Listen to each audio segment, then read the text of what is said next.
As the daughter of a librarian, I've read quite a few books in my life.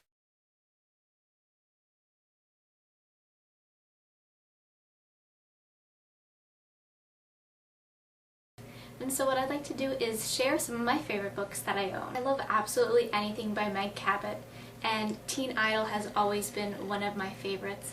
I've probably read it close to 8 or 9 times and I don't ever get tired of it. It's one of those books where I want my life to be like how it is in the book, and it's a really fun read. One of my favorite series is the Uglies series by Scott Westerfeld. And I think this series is probably one of the reasons why I didn't enjoy The Hunger Games as much as I did. It's because this is a really amazing series and I highly suggest reading all the books in it. And for all the nerd fighters, John Green's The Fault in Our Stars is an excellent read.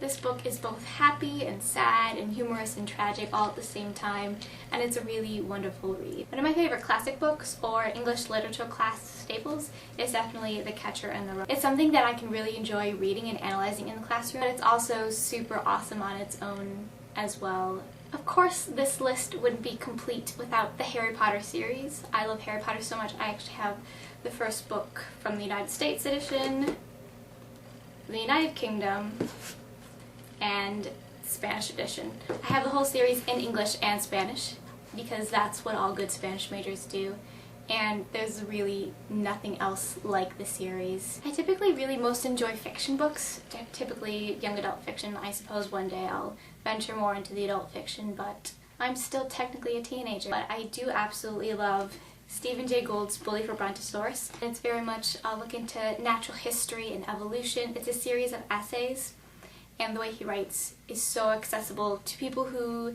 maybe don't like science that much, but it's super fascinating to me, and I absolutely love this book. We read certain parts of this in our curriculum at my college this year, and they're not having it in the curriculum next year, which is super sad and disappointing because this is such an amazing book. And even though I actually haven't read this book since 5th grade, Gone with the Wind has always stayed with me as one of my favorites. It's my goal later this summer to read through it again, and I'm thinking I'll understand it and enjoy it a lot more than my 5th grade self, who was very confused by the name Ashley because I at the time had no idea that Ashley could be used as a boy's name. Though I only have a copy of this book in Spanish, I really love Dan Brown's The Da Vinci Code. I think I read it first when I was in 6th grade, and it was just mesmerizing. And mystery stories like that always really fascinate me, and it was in a really fascinating setting. One of my favorite series from when I was younger was definitely Lemony Snicket's A Series of Unfortunate Events. I remember everyone loved reading them back in middle school, and I have really fond memories of the whole. So this was just a little look into what some of my favorite books that I own are,